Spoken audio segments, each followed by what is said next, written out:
afternoon, and good evening, everyone. We're going to get started as those of you who are joining us on this live are starting to trickle in.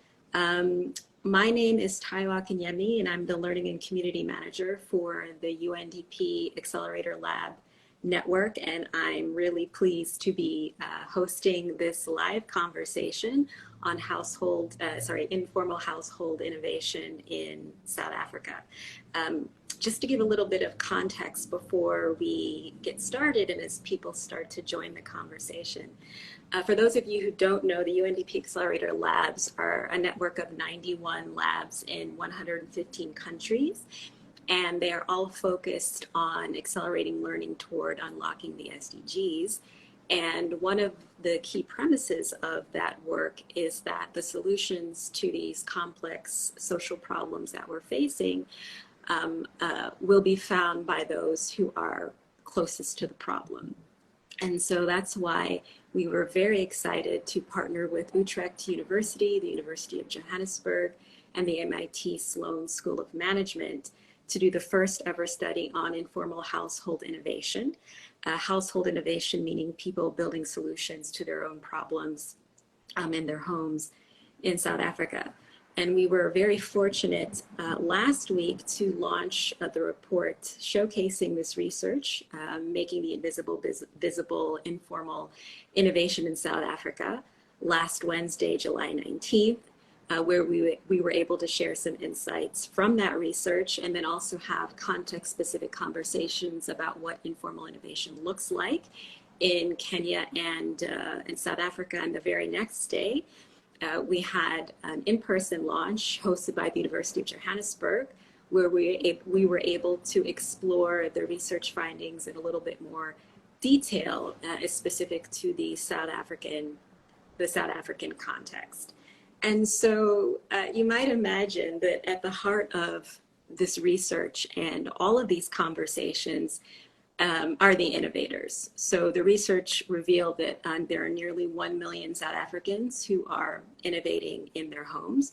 And so it's critically important for us to hear their stories, understand their innovations, their motivations, so that we can create the infrastructure needed to support what they're doing and help these innovations to touch as many people as possible. So that's why I'm really excited to have the opportunity to host an in-depth conversation with Siphiwe Zuma, founder of Anathoth Solutions and the creator of an innovation we'll hear more about momentarily. And this conversation will be moderated by Evan Jacobs, our head of solutions mapping for the UNDP lab in South Africa. And he also was absolutely instrumental to organizing and leading that launch event in South Africa. So with no further ado, Evan, Siphiwe, over to you. The floor is yours. Thank you very much, Tayo. Yes, and thank you for everyone joining. Once again, my name is Evan Jacobs. I'm the head of solutions mapping for the South African Accelerator Lab. And it's great to see some of my colleagues from the network who have joined. Just to build off a little bit of what Tayo said around the function of the Accelerator Lab. The lab was developed to reimagine development through creating the world's largest learning network around development. And the premise behind that is that not one person doesn't know everything, right? But everybody does know something. So how then do we leverage that information in our development journey and the development solutions and challenges that we are trying to overcome? And this sort of premise underlines the whole purpose behind the informal innovation report that was done with the various partners, right? Is that there are people who have solutions to developmental challenges that may be falling a little bit under the radar. So how then do we surface their stories to assist in this development ecosystem that we are working in? So maybe before I hand over to Siphiwe. Just a little bit of context around South Africa's innovation ecosystem. So South Africa has a fairly robust innovation ecosystem. So through various sectors, from government to private to education to the third sector, there are quite a few avenues in which innovators or people who have come up with solutions can go towards. So incubation hubs, enterprise development programs, but these sort of avenues are usually, quote unquote, reserved for what we might term formal innovators. So people who have come up with a solution, who then want to further develop that solution, whether for monetary or social needs, and then they go through various programs.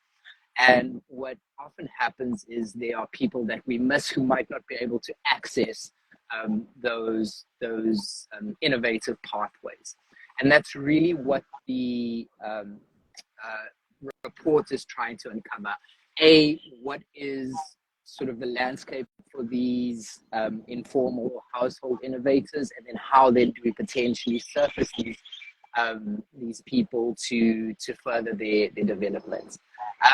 And then it's really to highlight the importance of informal innovation. So people who are solving unmet needs for themselves within their own households, for either themselves or their communities, they're vital to surface, because this type of informal innovation goes beyond immediate problem solving, right? It works towards avenues around economic, social upliftment, self-reliance, but there's a sense of agency and provides ownership over people's own developmental processes.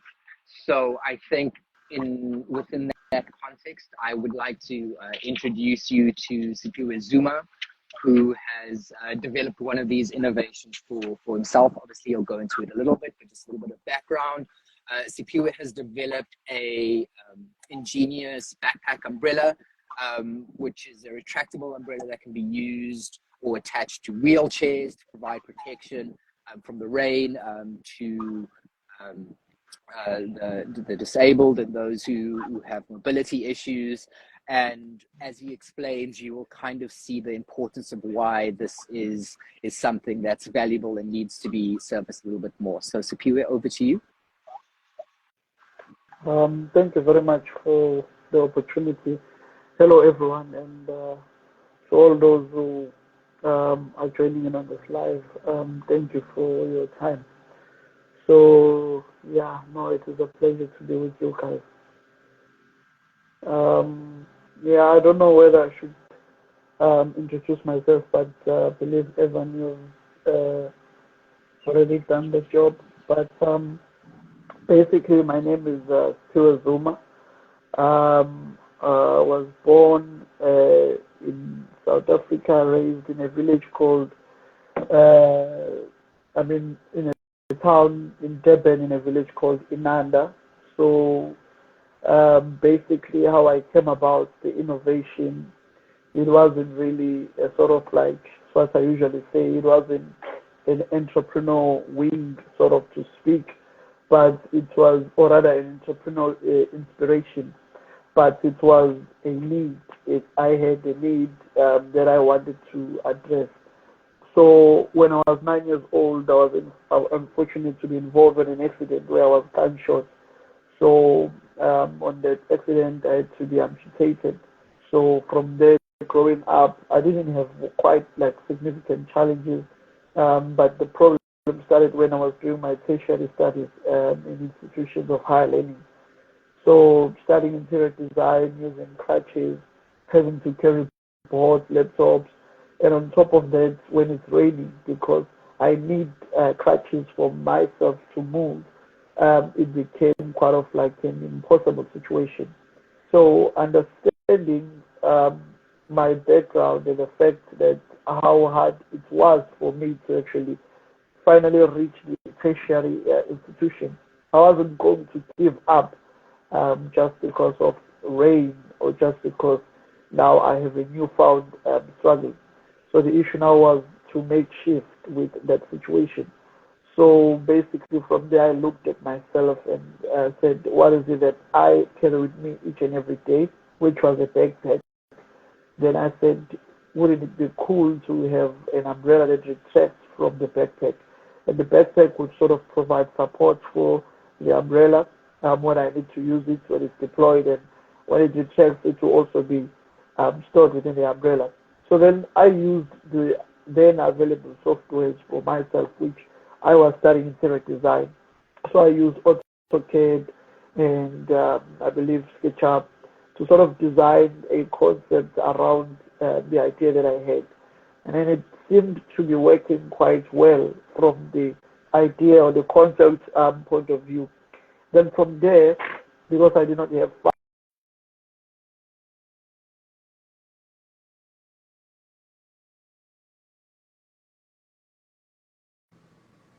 It looks like we might be experiencing some technical difficulties. For those of you who may not know, oh, maybe we've got him back. Okay, we've got him back. Sorry, Siphiwe, please continue. I was trying to fill in. Please go ahead. Okay, sure. So basically, I was saying, so from there, um, then I was looking for funding sort of to solve this problem. I think it is worth noting that I wasn't actually looking at it to sort of do business with it. I had a significant problem that I wanted to solve for myself. But it was only after then when I got a group of people or organizations that wanted to help me that said, look, you have the will, so we know that there's a lot of people who are actually suffering with the same problem. Would it be cool if you actually now identify a market and actually, we are validating that this is a problem and this is a need that you are addressing. So sort of like deal with the entire situation from the entrepreneur point of view. So then I started with that funding that I got. I remember the first funding that I got, it was about 15,000 rands. I don't know in US dollars how much is that. So I used that to do my first prototype, and then we moved from there. We did the second prototype. I entered competitions. We're moving from the first prototype to the second prototype with testing it out to the markets and all and so forth.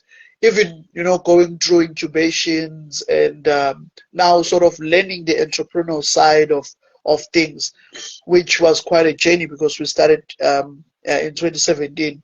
So we moved up until we reached the phase where we are currently in, which is now the MVP, where we sort of actually now identified that it's not only people who are using crutches that are having the same problem, but it is people who are using wheelchairs. So over the years, I've heard testimonies and stories of people who actually heard that I'm working on this project. Some of them were my friends. Some of them were people that I stayed with at Reyes. I remember there was a guy who was called Musa who was using wheelchair. I usually talk about this story. He came to me and he was soaked wet coming from attending a class. He said they refused him a shuttle because it was only him. So they said it did not make financial sense to actually provide a shuttle. So now he had to attend a class, and he came, he was soaked wet, and he was crying, saying, how far are you with your idea? It was a bittersweet moment. Number one, saying it is validating the cause that I'm working on, but also at the same time, I'm nowhere close to actually provide the solution for him. So also there was also another guy who was my friend who, had an accident when he was during his tender age. So these are people who actually validated the problem before I even went out to the broader market. These were people who validated, actually gave me inspiration, who are still giving me inspiration even today to sort of press on, because currently right now we are not even in the market. We actually have the minimum viable product, which we are currently testing out, getting feedback. We're testing it out from people using wheelchair, also testing it out to suppliers. the feedback is positive, the feedback is inspirational. But the current state is that we are hoping to source funding to actually correct what we need to correct, and then hopefully, hit the market. Our vision is to see my fellow brothers and sisters who are physically challenged having me to be able to attend classes, do their own errands without having someone to support them or help them. Things like that. So is going to help them to have independency, thus boosting their self-esteem. Because I know for sure, being a person who's living with disability, we don't like being pitied on and being helped around. So, this solution seeks to provide also that booster in terms of confidence to say, I'm my own person. When I want to go to the shops, I can go to the shops. When I want to attend late classes, I can attend classes. It doesn't need to be like, organized because I'm an inconvenience. So, yeah, so far that is the story. This is what we are doing, and this is who we are. So, yeah, thank you for the opportunity. Thanks so much, Siphiwe. It's interesting to me, and I'm just wondering if you could maybe talk about it a little bit more. Obviously, you've mentioned, during this journey of development, a lot of people who have had similar issues have sort of latched onto the idea and the solution that you've tried to create, including your friend Musa. And one would assume in sort of a tertiary institution, there would be, sufficient access for people with disabilities. There shouldn't be as many barriers as maybe you would face in take these things into account. Do you feel that institutions, organizations, and maybe just the approach to people with disabilities maybe isn't as strong as people think? If I have wheelchair access, do you think that that's sufficient, or is there things that people need to consider more thoroughly? Thank you for that question. Basically, it's one of my opening lines actually. I usually say that society has attempted. We wouldn't go as far as to say they are not doing anything. They attempted to accommodate, and cater for the needs of people with disabilities by just installing ramps, allocating parking bays. But there is more innovation that is needed, the likes of what we are doing to actually go to detail in addressing the everyday challenges that we are faced with. And I understand that, for them, it is a mere consideration. It's not a day-to-day reality and experience. How I came about this, it was because I was in the shoes. I am facing this inconvenience. I am facing this pain. So for them, it's not from a pain point of view, but it's from an empathy point of view. So they can only do so much. So, which is sort of why we are faced, or we are where we are in terms of innovation regarding people with disabilities and so on. So I sort of understand why maybe there is this distance or there is this gap that still needs to be bridged, because they are only viewing it from the outside.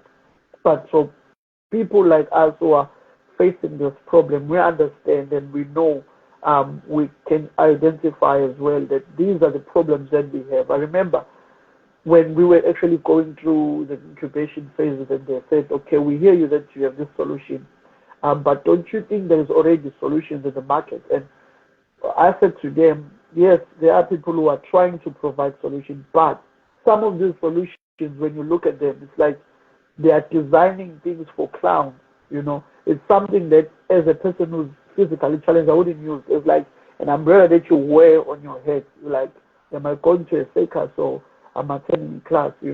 But you sort of understand that they are not facing this problem on a day-to-day. They can assume the position, but they can sort of dial back when they're not there. But for us, it's a constant struggle, a 24/7 situation where you understand that in a case, it's a case of turning, you know, your lemons into lemonade.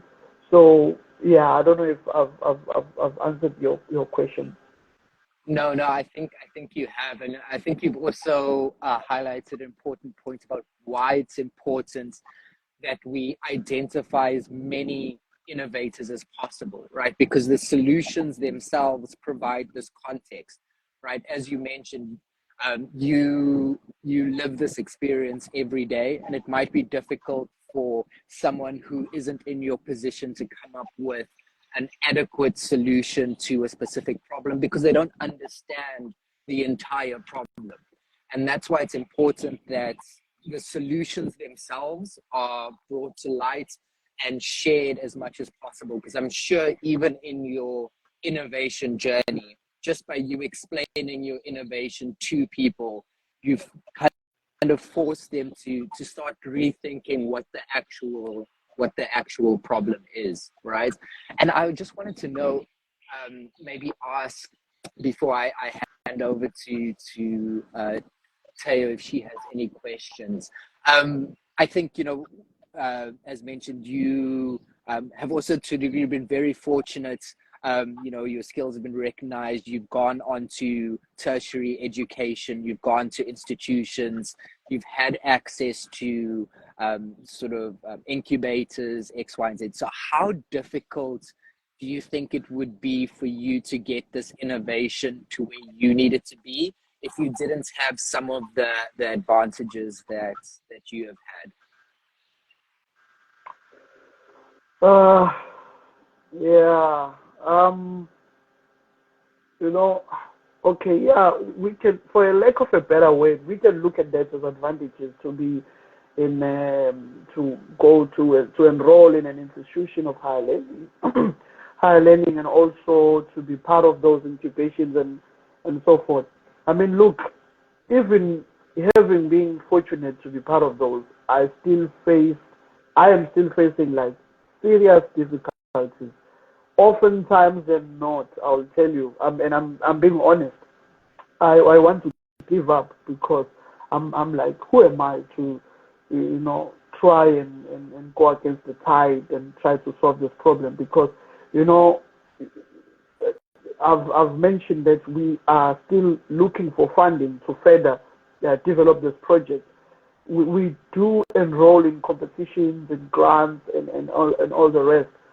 And when we are being shortlisted, because, you know, they are touched by the innovation and what we seek to do, and at last minute we will find messages that say, sorry, you did not make it, and you ask yourself why, and then you later realize maybe, you know, the politics of it, you know.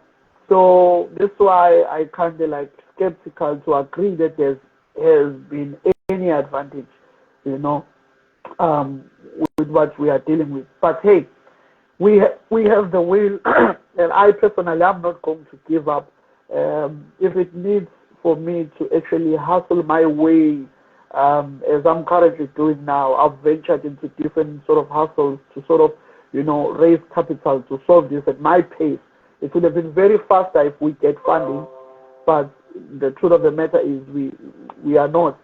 So with the funding and the incubation that we have received, I will agree there has been progress, and because of it, we have managed to, you know, have done the MVPs, of which we would have not been able, because those are made by engineers, so there are engineers involved, you know, and all the rest. So with that exposure to tertiary, with that exposure to those incubations, we have been able to fast track the process of acquiring those MVPs and getting exposure, getting exhibitions, getting marketing, and all the rest. So yeah, I would give you that because of that we've been able to do that. But I feel like there is a little bit more that we can achieve. But yeah, it is what it is. Yeah, and I'm glad we're having this type of conversation, because even in your response, I can see that there was also, to a degree, a lot of ignorance in the question that I've asked, because, you know, in the space that I'm in, you know, within, you know, UNDP and the Accelerator Lab, even we have a sense of, you know, what an advantage is, right, and what a disadvantage is. So I'm glad you're providing a little bit more context, and I'm really glad also that you're pushing through, because it seems like motivation is a key driver. And I just wanted to know, maybe with regards to the exposure of your innovation, right, where people have seen your innovation and people have come to you, is it important, or it is important, but how important is it that your innovation is seen as widely as possible by as many people as possible?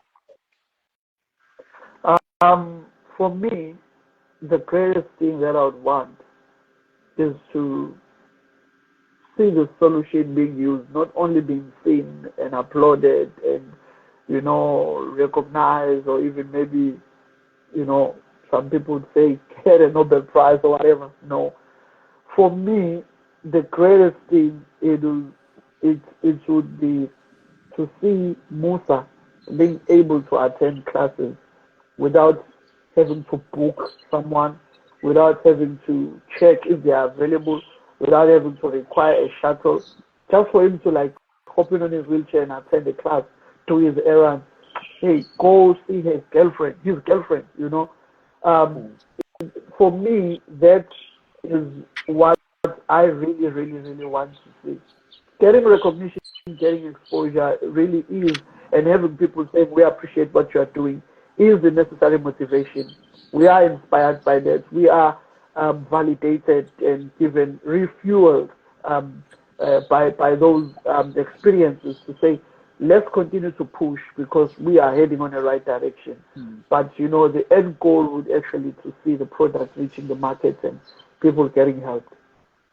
Yeah, I think, you know, I'm assuming in you know, this journey and, you know, your conversations that you've had with people like Musa, a lot of people, you know, within sort of your communities have started come to you to maybe ask for advice about maybe a type of solution, or how do they try and solve their problems. Is there like a key piece of advice that you give to someone, maybe to keep them motivated, or how to develop their idea? Yeah, there are people, actually, some of them who are physically challenged, even some of them who are not physically challenged, who are challenged by their geographical location, because they look at the fact that I come from the village, so they say, oh, we do not know that we can also provide solutions. We thought we can get help from people. So even from that perspective, they've came to me and say, how do we go about if we have this type of a solution? And I would take them through the steps and connect them to the necessary organizations. I've seen that happening. And also for those who are physically challenged, some of them, they do say, what if we would have something like this? But in terms of the ways of encouragement, what I usually tell them, even those who are physically challenged like me, is that in as much as it is painful, in as much as it sucks that it was us, you know, we tend to ask ourselves this, why me, why me, why me? But the truth of the matter is no one owes you anything. Painful, but it's true. No one owes you anything. For me, if I did not say, now I'm inconvenienced by rain, I need to deregister, I wouldn't have a qualification, I wouldn't be where I am now. So I would, of course, be still pity-petted by everyone who comes across me, but that doesn't pay the bills, that doesn't move me forward in life. So it starts there to have a resolved attitude towards your situation, to say, no one owes me anything. Like I'm saying now, we do need funding to, you know, further this thing, but whether we get it or not, one thing remains, one day we will solve this solution, we will solve this problem, and we will have our brothers and sisters, you know, gaining their confidence, gaining their esteem, and being able to be independent one step at a time. So that's what I usually say to them. If you have a resolved solution attitude, nothing can stop you. Yeah, yeah. I think that's a lot to think about for not only myself but people who have joined. So I don't want to hijack all your questions. So maybe I'll hand over to Tayo if she has a couple of questions for you. Thank you, Evan. And just to remind those who might have joined recently, so this is the UNDP Accelerator Lab Network. We're having a chat about household informal innovation with an innovator, Siphiwe Zuma, who has created an umbrella for people who are disabled like himself. And this conversation so far has been beautifully moderated by Evan Jacobs, who is our head of solutions mapping at the UNDP Accelerator Lab in South Africa. And I'm the Learning and Community Manager who's going to jump in with some additional questions for Siphiwe. But before I ask my questions, I'd like to pose a question from someone who's joined, Sabio Wambugu, who is the founder of the Mount Kenya Hub. We were fortunate to have him at our global launch. And Sabio wants to know how the informal innovation sector can grow across the host country border. And I think Siphiwe and Evan, you probably both have different perspectives on this. So basically, if the innovation starts in South Africa, how can the innovation, in this case, the umbrella, go to maybe Zambia and Namibia and maybe even further out? I don't know if Evan wants to take sure. it. I can start us off there. And thank you, Savio, so much for your question and for joining us. So the informal innovation ecosystem, as undeveloped as it stands, shares a lot of similarities with the economy, right? There are a lot of parallels between that. And the reason why I brought that up, because I think there are situations in which we can see where the informal economy has crossed boundaries, right? So it could just be that informal innovations that develop around borders are much more easily transferred across.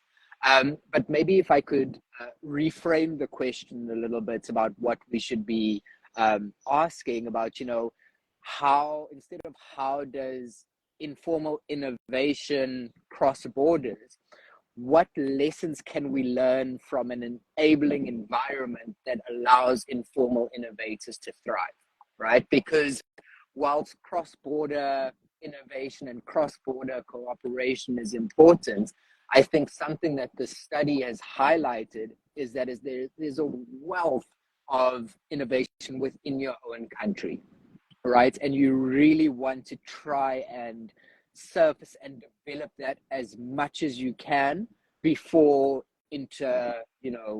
country or continental trade can happen.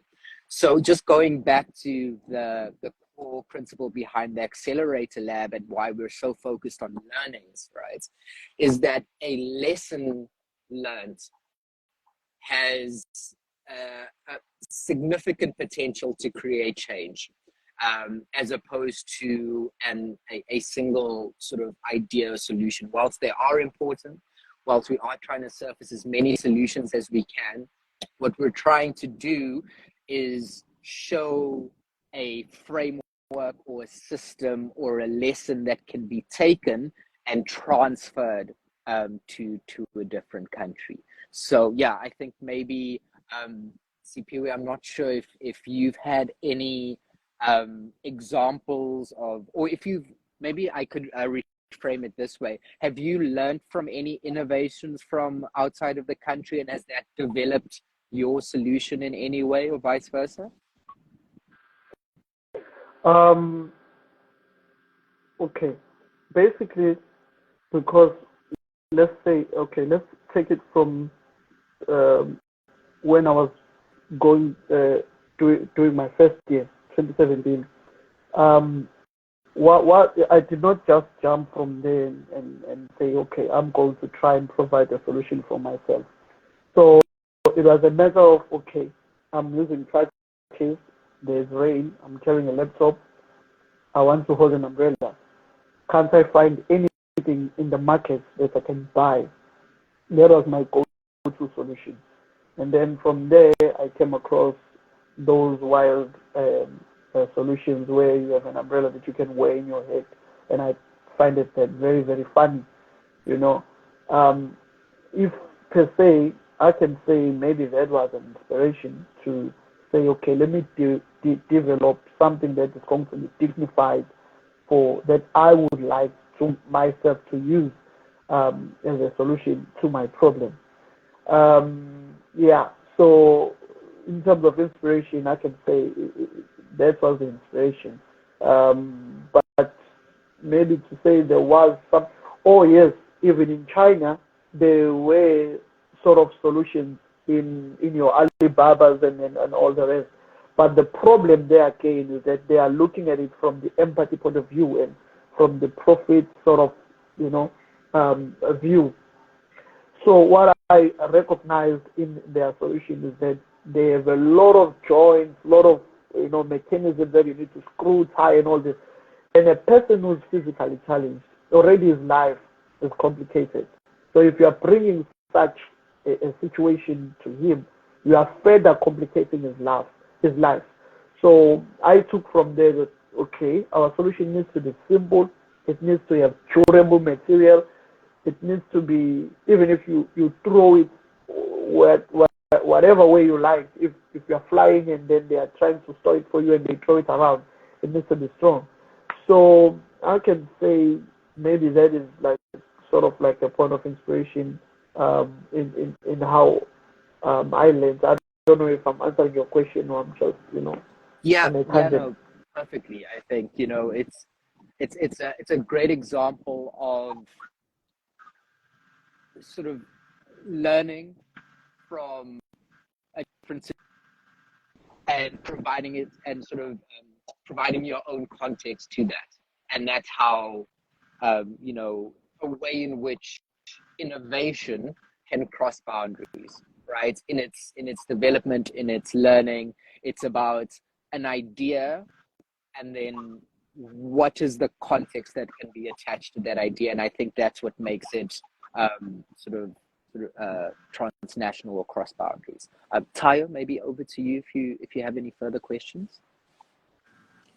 Sure. You've actually asked some of the questions that I had in my head, but maybe the most basic or obvious question, Siphiwe, is what's next for you on your innovation journey? Because you mentioned to us that you had been prototyping, and my assumption, maybe an incorrect assumption, is that there will be next steps after that. To speaking to Evan's point about lessons learned and kind of leveraging on the rich innovation environment that exists in South Africa. So basically, what's next on the innovation journey? Where will you take what you're working on next?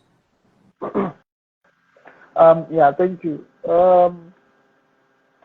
So right now, since we are working on the MVPs, so we are currently testing them out with people who are disabled and also testing it out with those who are going to be selling the product potentially.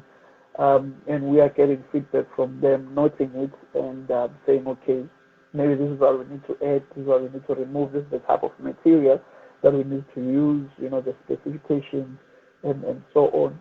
The dream or the goal or the plan is that in the next 5 years, we first supply. In South Africa, we have 26 public universities. The solution was first or primary tailored for them.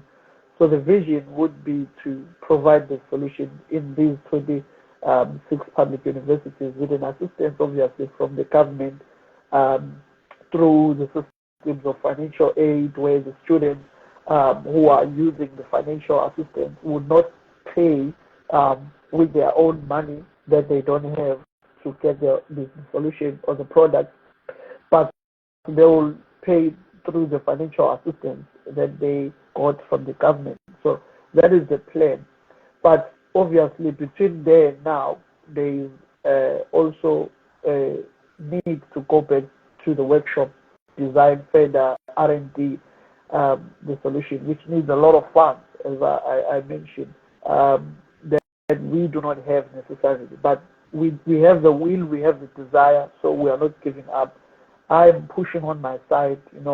I've since started a transportation business which is doing well.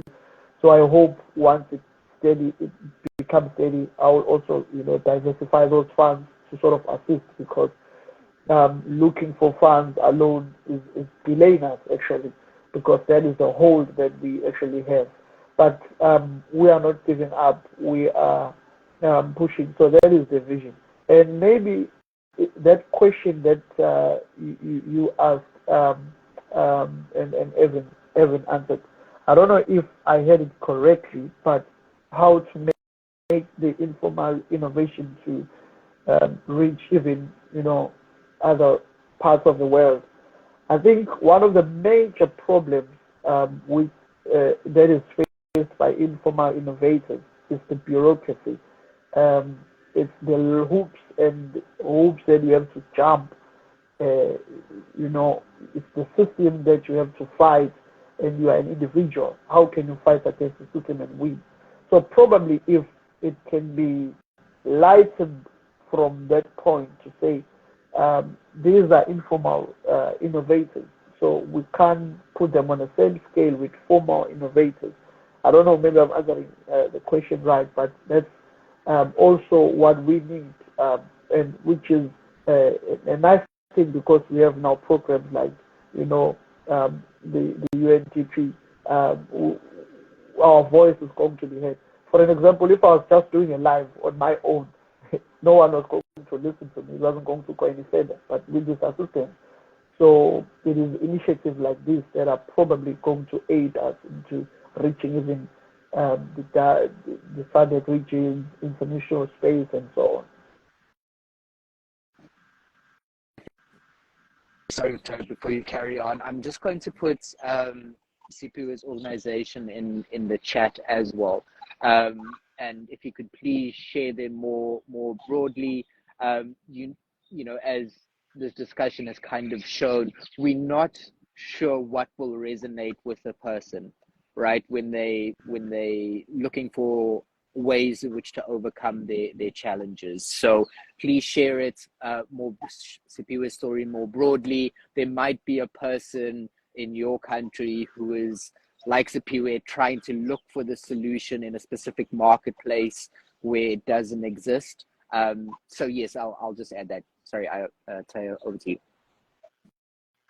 No, not at all. That's a brilliant addition. Siphiwe's story definitely deserves to be shared. So please do check in the chat for that information and share that. So maybe I have two more questions before we round up. So Siphiwe, I think you were kind of leaning into this very naturally when you were kind of highlighting the idea that you kind of stood firm in the idea that you needed to be your own hero essentially and provide a solution to improve your life and the lives of others. And so obviously that points to a very strong core of self-belief and resilience. And then you also talked about some of the things that might, I guess, make the journey of an innovator like yourself a little bit easier. But my question is, are there any other nuggets that you'd like to share with people who might be in your similar situation, who are thinking that they might have ideas that might help people, but maybe to your point, they're in a village and they don't feel like they're the one who should be providing the solution? If you have any words of advice or encouragement for those folks, if you'd like to share. Okay.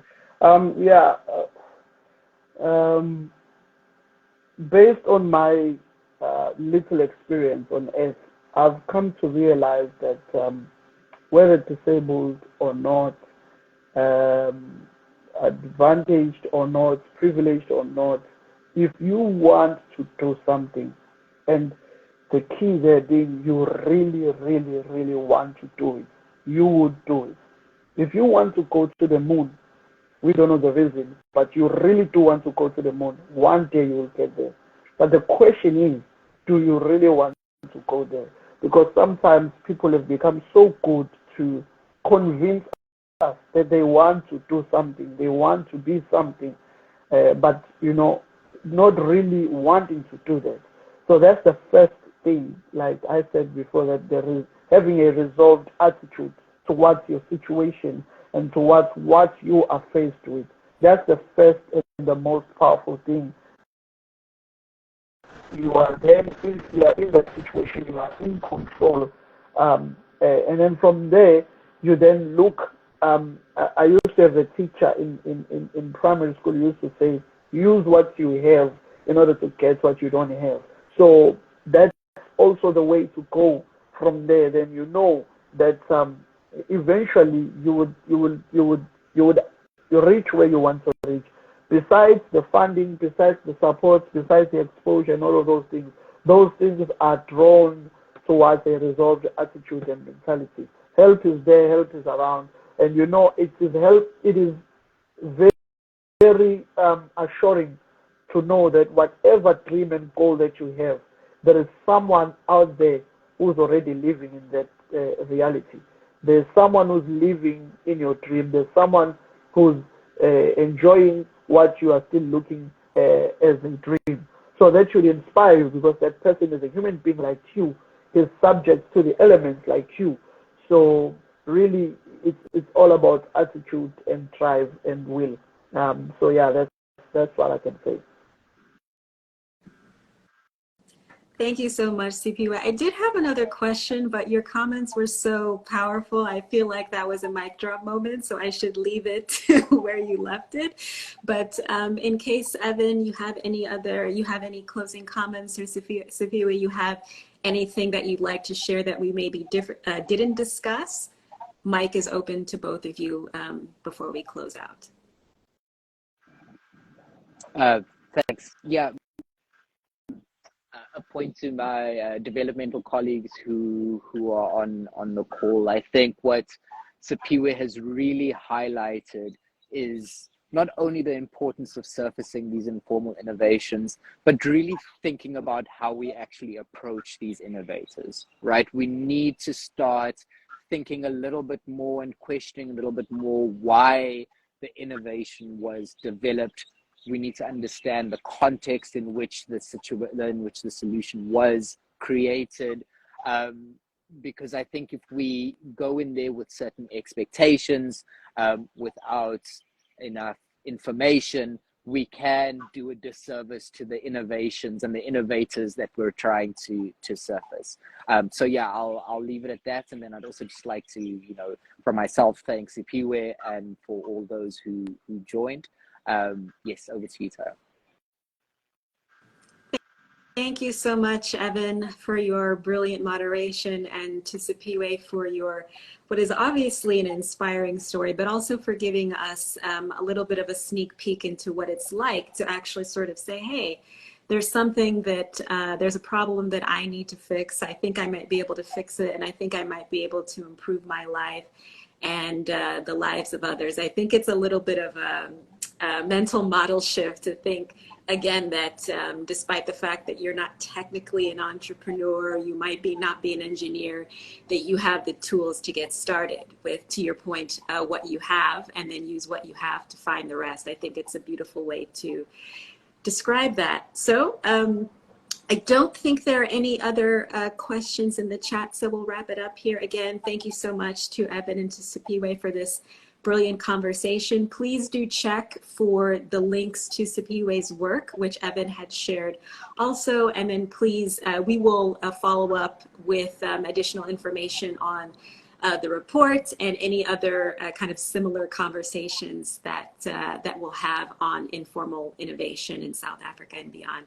Thank you so much to those of you who have joined. We really hope you've enjoyed the conversation. I've certainly enjoyed the conversation, and enjoy the rest of your morning, afternoon, or evening, as the case may be. Bye-bye. Thank you. Bye.